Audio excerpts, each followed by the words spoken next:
नमस्कार साथियों, मैं मृदुल शर्मा राष्ट्रीय जागरूक युवा संगठन भारत एनजीओ से। साथियों, संस्था का उद्देश्य युवाओं को जागरूक कर युवा शक्ति को सही कार्यों में लगाना है। इसी क्रम में हमने आपको पिछले वीडियो में बताया था कि हम समाज से जुड़ी हुई चीज़ों को आपके सामने दिखाएंगे और सच दिखाएंगे। जो लोग बहुत अच्छा कार्य कर रहे हैं उनको जो है कवरेज करके और वो आपके सामने प्रस्तुत करे जाएंगे। इसी क्रम में आज हम आपको ऐसी जगह लेके चल रहे हैं जो कि शायद आप कल्पना नहीं कर सकते। ये स्थान है बल्लेव क्षेत्र में, मथुरा जनपद, उत्तर प्रदेश के मथुरा में बल्लेव क्षेत्र पड़ता है। यहाँ दाऊ जी का मंदिर प्रसिद्ध मंदिर है। उसी के पास कुछ नवयुवकों ने कुछ एक नया लीग से हटकर काम शुरू किया है, जिसकी कल्पना आज के समय में बहुत कम लोग करते हैं और बहुत लोग काम करने का प्रयास करते हैं। चलिए मैं सस्पेंस खत्म ही कर देता हूँ। आज हम आपको ले चलते हैं दुर्घटनाग्रस्त गाय गौवंश, जिनका ट्रीटमेंट कुछ नए युवकों द्वारा किया जाता है और उनकी सेवा कार्य चल रहा है। तो आइए हम देखते हैं कि ये लोग किस तरह से यहाँ कार्य कर रहे हैं और इनके क्या उद्देश्य हैं, कैसे इनके मन में ये प्रेरणा आई और इस तरह का संकल्प लिया। और यहाँ के संचालक से ही मुलाकात करेंगे, वहाँ पे गायों की स्थिति भी देखेंगे। तो आप वीडियो के साथ जुड़े रहिए और कृपया इस वीडियो को पूरा देखिए, शुरू से लेकर अंत तक बिना स्किप किए हुए। इससे हमारा उत्साहवर्धन होगा हमें और आपका स्नेह प्राप्त होगा। धन्यवाद। जय श्री कृष्णा। आइए देखते हैं। साथियों, हम यहाँ पहुँच चुके हैं। ये है नंदिनी गौशाला बल्लेव। यहाँ पे अभी हम 2-3 बार आ चुके हैं और यहाँ हमने देखा है कि मुख्यतः 3 नवयुवक जिनकी एज 20 से 25 साल के बीच में रही है और उन्होंने ये संकल्प लिया हुआ है। और यहाँ विकलांग साथियों, ये हम दिखाना चाहेंगे यहाँ के इस तरह के विकलांग गायों की यहाँ सेवा कार्य चल रहा है। और नंदिनी गौशाला के अध्यक्ष हैं देवेश व्यास जी और प्रबंधक हैं सर्वेश कुमार। और एक भाई हैं कोषाध्यक्ष। यहाँ हम अचानक एक दिन आए और ऐसे कार्य चल रहा है। यहाँ हमने जो है देखा कि किस तरह से जो सेवा कार्य चल रहा है। बहुत ही सराहनीय कार्य है ये और इन युवाओं द्वारा बहुत अच्छा प्रयास है। और इस ऐसे कार्य में जो है हम लोगों को सबको बढ़ चढ़ के हिस्सा लेना चाहिए और सहयोग करना चाहिए। हम देख रहे हैं गौशाला की व्यवस्था। इस एज में युवा अपने करियर के लिए चिंतित रहते हैं और धनार्जन की योजनाएं बनाते हैं, लेकिन यहाँ पर उल्टा देखने को मिल रहा है। यहाँ गौ सेवा में संलग्न है सभी। बहुत ही प्रसन्नता की बात है और ये प्रेरणा की बात है लोगों के लिए और आज के नवयुवा पीढ़ी के लिए। अगर आप अपना समय नहीं दे सकते तो मैं ये कहूँगा, ये नंदिनी गौशाला बल्लेव में पड़ती है। यहाँ आप एक बार आके विजिट करें और यथासंभव सहयोग करने का प्रयास करें यहाँ पे, क्योंकि ये एक बहुत ही ईश्वरीय कार्य है।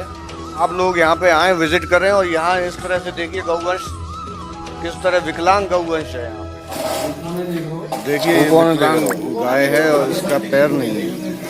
इसी पर अन्य गाय भी हैं जिनके जो है पैर से विकलांग हैं ज़्यादातर। किसी का आगे का पैर टूटा हुआ है, किसी का पीछे का। ये सब जो है यहीं पे चिकित्सा कराई गई है इनकी और खुद की गई है। और उनके भोजन पानी की, रहने की, छाँव की सब व्यवस्था इन युवाओं द्वारा की जा रही है। अत्यंत सराहनीय कार्य। और आप सभी से निवेदन करूंगा अधिक से अधिक शेयर करें इसे और सभी प्लेटफॉर्म पे भेजें, जिससे ये कार्य जन जन तक पहुंच सके, इन युवाओं का उत्साहवर्धन हो और गौवंश की रक्षा हो सके। देखिए ये स्वयं कार्य किया जा रहा है। यहाँ पे गोबर भी स्वयं ही इकट्ठा करके ये लोग डाल रहे हैं। गोबर की खाद भी तैयार कराई जा रही है इस तरह का सेवा कार्य अत्यंत सराहनीय कार्य चल रहा है। यहाँ भूसे की व्यवस्था है, आपको दिखाते हैं। ये सब जो है गौ भक्तों के दान से चलता है। आज हम बैठे हुए हैं मथुरा के बलदेव क्षेत्र में।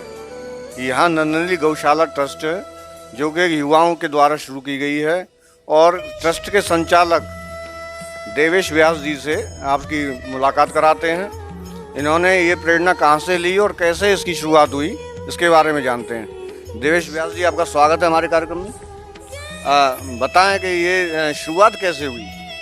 सबसे पहले तो सभी भक्तों को मेरा जय श्री राधे, जय गौ माता। ये श्रीमान आज से तकरीबन 2.5 से 3 साल पहले की बात है। क्षेत्र में हम जा रहे थे तो हमें एक गाय दिखाई दी, जिसका पीछे का पैर पूरी तरीके से टूट गया था।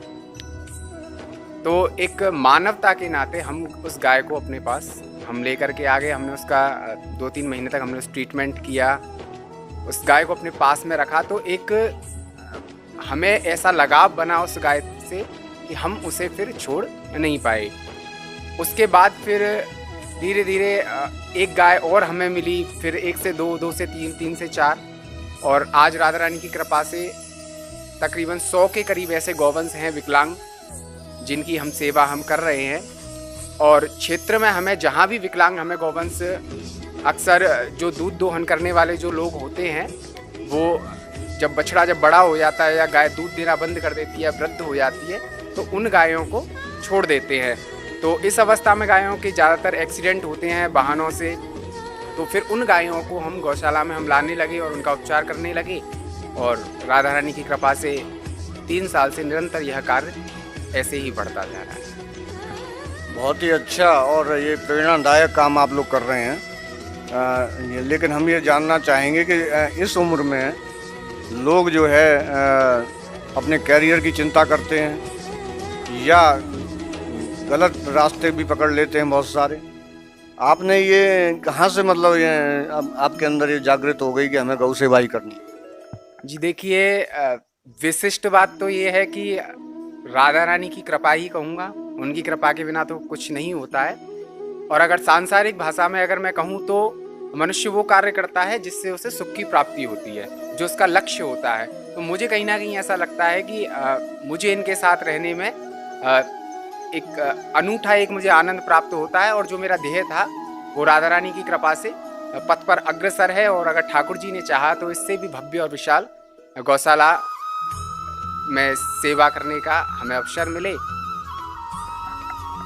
देवेश जी, ये सरकारी सहायता मिलती है या कोई आपको, या फिर किस प्रकार मतलब धन का व्यवस्था आप लोग करते हैं, चारे की व्यवस्था करते हैं? जी नहीं, सरकारी तौर पे तो ऐसी कोई भी हमें सहायता अभी तक नहीं मिली है।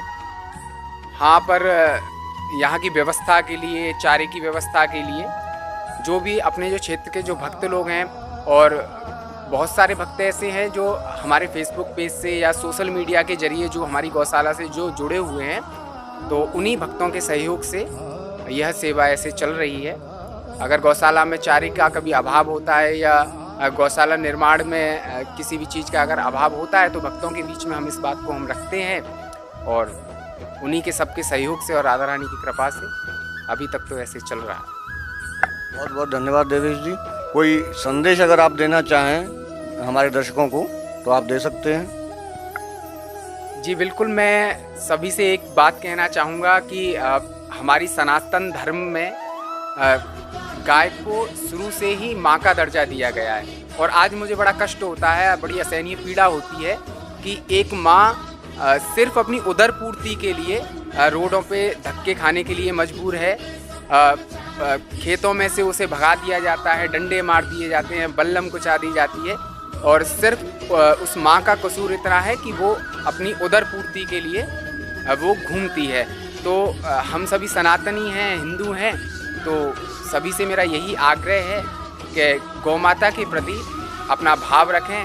और यह एक यज्ञ है और एक व्यक्ति विशेष कभी भी इस यज्ञ को पूर्ण नहीं कर सकता, क्योंकि यज्ञ और जो बड़े अनुष्ठान होते हैं वो सभी के सहयोग से होते हैं। तो नंदिनी गौशाला आज विकलांग गौवंश की जो सेवा कर रही है वो आप सभी के बिना असंभव है। तो आप सभी से यही मेरा अनुरोध है कि जैसे भी हो तन मन धन से गौशाला का इस कार्य में सहयोग करें, जिससे जीवन पर्यंत यह सेवा ऐसे ही चलती रहे। बहुत बहुत धन्यवाद देवेश जी।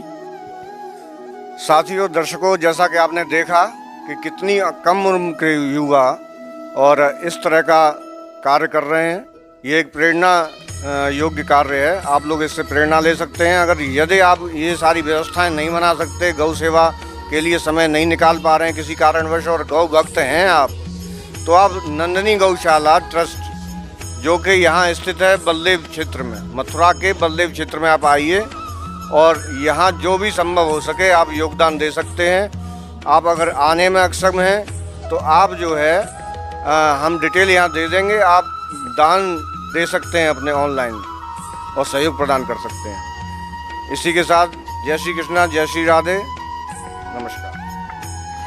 साथियों, गौवंश से संबंधित एक बात मैं और यहाँ पे रखना चाहूँगा। एक तरफ तो सनातन धर्म में गाय को माता माना जाता है और उसकी सेवा की जाती है, पूजा की जाती है। दूसरी तरफ वहीं पे आवारा गायों की दुर्दशा देखने को मिलती है। ये दुर्दशा शहरों तक ही सीमित नहीं है, ऐसी दुर्दशा गांव में भी मिल रही है। कुछ स्वार्थी लोग गाय को चराते हैं, सेवा करते हैं, जब तक वो दूध देती है। दूध देना गाय बंद हो जाती है, उसे छोड़ दिया जाता है, और वो इस तरह का गौवंश सभी किसानों के लिए एक आफत बन जाता है।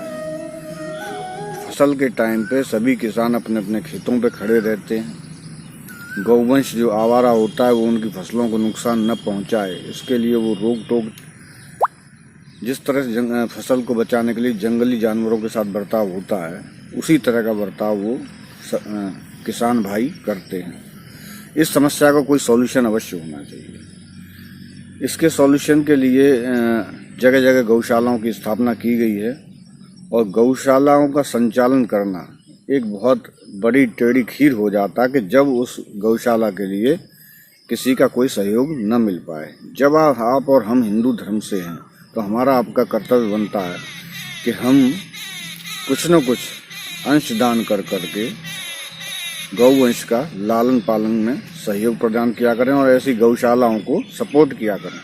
तो हम ऐसे वीडियोस के माध्यम से आपको बताएंगे कि किस तरह से लोग संघर्ष करके ऐसी गौशालाओं का संचालन कर रहे हैं, और ये बहुत ही उनका सराहनीय कार्य है। उनको बहुत बहुत धन्यवाद और साधुवाद देना चाहेंगे हम।